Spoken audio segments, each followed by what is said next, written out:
Les Français qui ne sont pas contents de voir les étrangers, les Africains en France, partez de la France, partez ailleurs, partez au Canada, partez en Australie, partez en Algérie, partez en Afrique. Dans l'ombre des législatives où tout le monde fait ses propositions, notamment sur l'insécurité et la migration, qui sont des points sur lesquels le RN s'est démarqué, un migrant a trouvé la solution. Les Français qui ne sont pas contents, partez.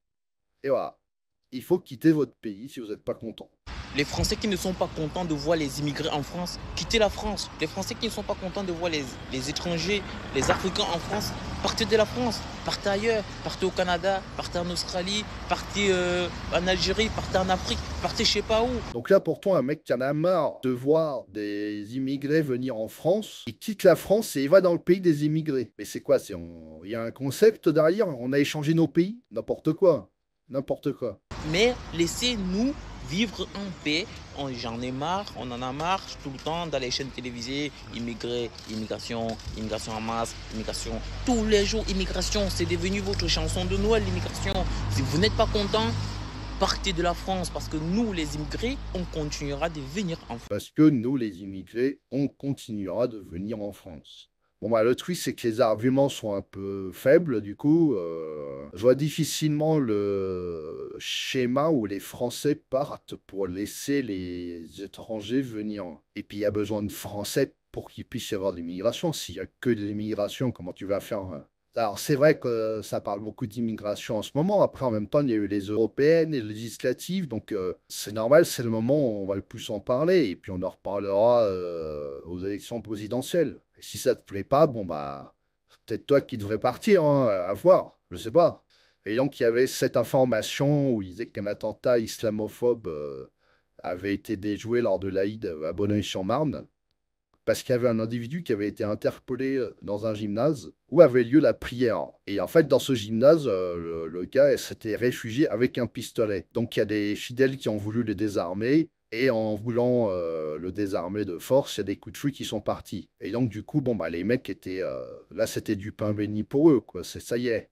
Enfin, on peut dire que c'est à cause de l'extrême droite, ça, c'est parti. Donc, quand c'est un acte terroriste commis par un non-musulman, ça devient un règlement de compte ou une histoire banale.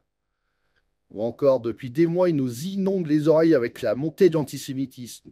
Et bien maintenant, vont-ils parler de la montée de l'islamophobie? La montée du RN fait des ravages. Et c'est là que c'est important les captures d'écran, parce que ça se trouve, la plupart de ces gens ont déjà supprimé le tweet. Et donc, ils ont publié ça directement, même pas 24 heures après qu'on ait eu l'information, comme quoi il y a un mec qui a été interpellé, sans même vraiment qu'il y ait plus d'informations que ça. Et finalement, manque de bol, c'est parce qu'il avait agressé une personne âgée, qui avait à peu près 70 ans, je crois, un truc comme ça.